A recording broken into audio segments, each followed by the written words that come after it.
সাগরে লঘুচাপ তৈরি হওয়ার কারণে কিছুদিন ধরে আমাদের দেশে প্রচুর বৃষ্টি হচ্ছে। তো আজকে একটি অ্যাপের সাথে আপনাদেরকে পরিচয় করিয়ে দিব, যে অ্যাপের মাধ্যমে আপনারা আবহাওয়া সম্পর্কে সচেতন থাকতে পারবেন। এই অ্যাপটির মাধ্যমে আপনারা সাগরের লঘুচাপ থেকে ঘূর্ণিঝড়, বৃষ্টিপাত এবং তাপমাত্রাগুলো সরাসরি দেখতে পারবেন। তো চলুন দেখে নেই কোন অ্যাপটির মাধ্যমে আমরা এগুলো সরাসরি দেখতে পারি। যে অ্যাপটিতে আমরা আবহাওয়া এবং এই মুহূর্তে কত ডিগ্রি তাপমাত্রা রয়েছে সেটা সরাসরি দেখতে পারবো। সেই অ্যাপটি পেতে হলে আমাদের প্রথমে যেতে হবে আমাদের ফোনের প্লে স্টোরে। তো আমি এখানে আমার ফোনের প্লে স্টোরে আমি ক্লিক করব। তো প্লে স্টোরে ক্লিক করার পরে আমি এখানে সার্চ বক্সে ক্লিক করব। তো সার্চ বক্সে ক্লিক করার পরে আমি সার্চে লিখব উইন্ডি, WINDY। আমি এখানে উইন্ডি লিখে আমি সার্চ করব। তো আমি এখানে উইন্ডি লিখে সার্চ করার পরে উইন্ডি অ্যাপটি কিন্তু এখানে চলে এসেছে। তো আপনারা উইন্ডির এই লোগোটি দেখে আপনাদের ফোনে অ্যাপটি ইনস্টল করে নেবেন। তো আমি আপনাদেরকে দেখানোর জন্য আমি উইন্ডি অ্যাপটি আগে থেকেই আমার ফোনে ইনস্টল করে রেখেছিলাম। তো আমি এখানে এখন ওপেনে ক্লিক করব। ওপেনে ক্লিক করার পরে উইন্ডির ম্যাপটি এভাবে শো করবে। তো আপনারা এখানে এই জায়গাটা দেখছেন, এটা এটা হচ্ছে সমুদ্র। তো আপাতত বাংলাদেশ, ভারত এবং মায়ানমারের মাঝখানে যে বিশাল সমুদ্রের সীমানা, এখানে কোনো লঘুচাপের মাধ্যমে যে নিম্নচাপ তৈরি হয়ে যে বড় ধরনের ঘূর্ণিঝড়ের সৃষ্টি হয়, সেরকম কোনো ঘূর্ণিঝড় এখানে দেখা যাচ্ছে না। তো এখানে না দেখা গেলেও সমুদ্রের যদি ভেতরের দিকে যদি আমরা যাই, এখানেও যদি কোথাও ঘূর্ণিঝড়ের সৃষ্টি হয়ে থাকে, এটা কিন্তু এখানে দেখা যাবে। তো দেখুন এই যে একটা ঘূর্ণিঝড় দেখা যাচ্ছে।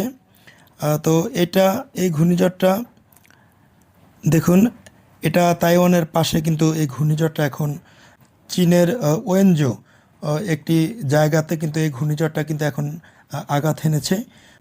তো এই ঘূর্ণিঝড়টা কিন্তু যে দিক দিয়ে যায় সেই দিকটা কিন্তু অনেকটা ক্ষতিগ্রস্ত হয়ে যায়।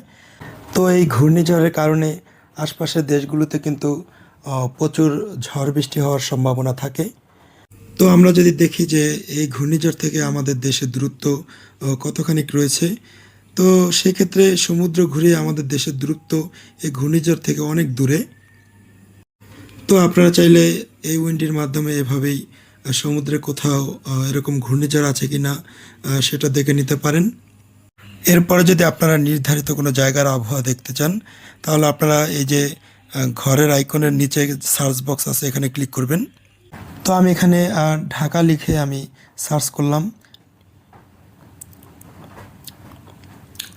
তো দেখেন এখানে যে ঢাকার যে বর্তমান আবহাওয়া সেটা কিন্তু এখানে ডিটেইললি চলে এসেছে।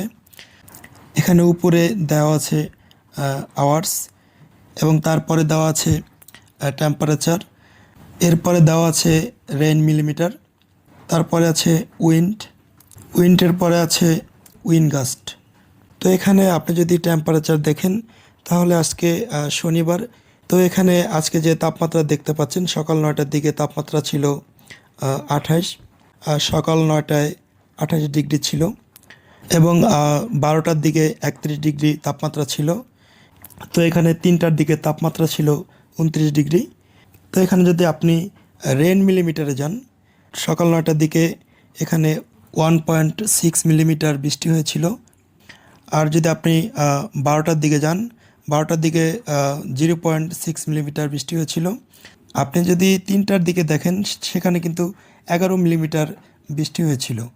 তো এইভাবে তো নিচে যেটা আছে যে উইন্ড, আপনারা যদি উইন্ডে, এটা হচ্ছে আপনার যে সকাল 9টার দিকে সাধারণ বাতাসের গতি ছিল 7 এবং দুপুর 12টার দিকেও বাতাসের গতি ছিল, সাধারণ গতি ছিল 7 এবং 3টার দিকে সাধারণ গতি ছিল 4।